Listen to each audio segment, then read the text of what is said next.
Bueno, muy buenas tardes. En tu persona, Julio, un agradecimiento a los compañeros de judiciales que me han invitado a compartir esta linda jornada con ustedes. Y como dijo Horacio recién, con mucha lucidez, con mucha ironía, que nos dejaba picando alguna pelota ahí frente al arco para ver si nosotros venimos y podemos meterla adentro. Horacio hablaba recién del tema de la batalla o de las batallas que tenemos por delante, y quizá porque lo mío tiene que ver con el periodismo, con la información, con la discusión de ideas, me parece que la batalla esencial en este momento de la Argentina es la batalla por las ideas, por el discurso, por la posibilidad de que todo lo que atañe al pensamiento nacional, al pensamiento liberador, que lo tenemos y es muy rico, pueda llegar a todos los rincones de la Argentina y no se quede ahí, digamos, como recluido, escondido en muy pocos sectores, que son los que afortunadamente mantienen en alto la bandera de ese pensamiento, pero que a veces no tienen la correspondencia ideal hacia el pueblo en su totalidad, precisamente porque no disponemos de los medios para hacer conocer nuestras ideas. Como militantes y soñadores por la justicia social, nosotros sabemos positivamente que para alcanzarla el único camino es el de la redistribución de la riqueza. Pero yo digo que si no redistribuimos primero la palabra, va a ser imposible redistribuir la riqueza. Y eso precisamente tiene que ver con que la mayoría del pueblo argentino hoy no sabe quiénes son sus verdaderos enemigos, no sabe por qué padece deformaciones y cuestiones que no le hacen vivir con la dignidad que corresponde, porque el trabajo, a esta altura ya demonizante de los medios de comunicación, le muestra cotidianamente que aquellos que más hacen por reivindicarlos como pueblo son en verdad unos villanos, y que por el contrario, todos aquellos que profundizan cada día más la dependencia, la injusticia social, son casi próceres. A mí me gusta decir que a esta altura de la historia, habiendo ya casi transcurrido o concluido la primera década del siglo XXI, me convenzo cada día más de que habría que convocar desde la Argentina un seminario, un congreso de psiquiatras a nivel mundial. Le tendríamos que invitar a psiquiatras, los más afamados de todo el mundo, para que vengan un día o una semana, porque en un día no van a comprender todo, se instalen en la Argentina y traten de medir el grado de enajenación mental, el grado de odio político que tienen muchos sectores de la intelectualidad y muchos habitantes del mundillo político, que viven solamente para denigrar, cuestionar, demonizar, estigmatizar a quienes más han trabajado aquí en la Argentina por conformar una sociedad justa. Estos ataques constantes hacia el peronismo, hacia el movimiento obrero, hacia el pueblo que ama y venera tanto a Perón y Evita, y que permanentemente alcanzan un grado de enjuiciamiento o de difamación, como decía recién, que es enfermizo, y que por eso me lleva a pensar que habría que analizar, entrar en los cablecitos mentales de todos estos personajes que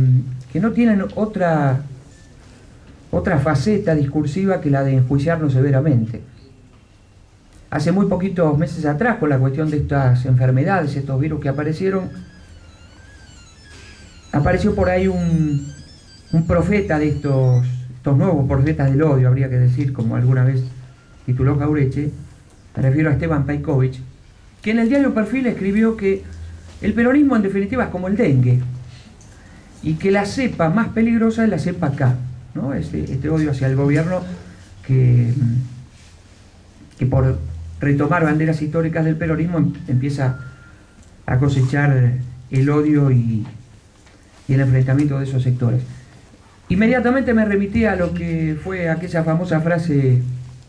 pronunciada por un diputado radical en los años 40 y pico, el diputado radical San Martino, cuando trató al peronismo de aluvión zoológico, me remitía, claro, San Martino, Enrique creo que era el nombre. Sí. Me remitía también cuando uno observaba esta definición de Peikovic de que somos el dengue, o peor que el dengue, al famoso cuento de Borges y Bioy Casares, cuando eran unos dandis aristocráticos, jóvenes, también en la década del 40, exactamente 1947, cuando escriben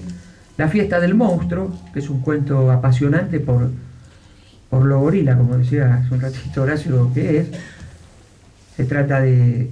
la descripción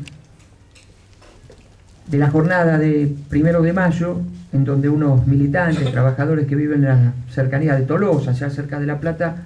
organizan el viaje hasta acá, hasta Buenos Aires, para celebrar con Perón el día de ellos. Y bueno, un cuento plagado de no solo de soncera, sino también de un odio visceral, porque los trata como si fueran bestias y no personas, y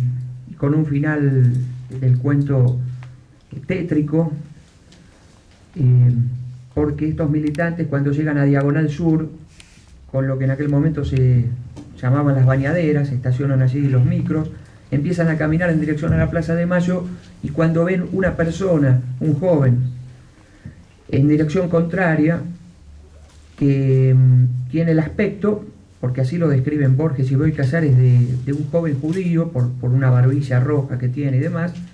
lo terminan lapidando contra una pared ahí de Diagonal Sur, lo matan, le roban las cosas y se van gritando hacia la plaza: la vida por Perón, la vida por Perón. Ese es el cuento, es el final incluso de este cuento. Y también uno se podía remitir, lástima que Norberto no nos pudo acompañar, porque es un impugnador extraordinario de estos historiadores prestigiados por el sistema, Tulio Alperín Dongui, un marxista muy particular porque analiza las relaciones sociales a lo largo de la humanidad, no desde un marxismo, sino aparentemente desde un liberalismo, donde nunca hay, como también dijo Horacio recién, relaciones de clase, no hay explotaciones de una clase sobre otra, y que hace poquito en la revista Enia, que publica el grupo Clarín, definió el peronismo como un mamarracho, como algo que no entiende, que no sabe bien lo que es, y que entonces lo lleva a pensar que es un mamarracho. Esta constante que se da en la historia de nuestro país, en la incomprensión de los sectores intelectuales y de la utilización de los medios de comunicación para ponernos contra la pared todos los días, reconoce, desde mi punto de vista, una suerte de origen policial. Yo digo que al peronismo constantemente le hacen racias y lo pone contra la pared, le piden documentos democráticos, el peronismo todos los días tiene que sacar el documento y decir: sí, ves que somos democráticos, lo palpan no de armas pero sí de ideas, observan su estética, ¿no? Como cuando a los pibes, a mí algunas veces me pasó hace algunos años, ya varios atrás, cuando iba por ahí, salía con algún amigo a algún boliche, y entonces la policía nos pedía documentos y nos miraba a ver si estábamos bien vestidos o mal vestidos, porque el sistema dominante reniega de la estética peronista. Una tarea, digo, que tiene mucho de racia policial, y que, como toda racia policial, tiene sus autores intelectuales. Los crímenes que se han cometido con el peronismo han tenido ejecutores, autores materiales, pero tenemos que observar a los autores intelectuales, que es lo que está pasando ahora, donde los autores intelectuales nos sonríen prácticamente todos los días desde la televisión, o tenemos que soportar sus diatribas desde los programas de radio o desde las columnas que firman en los diarios.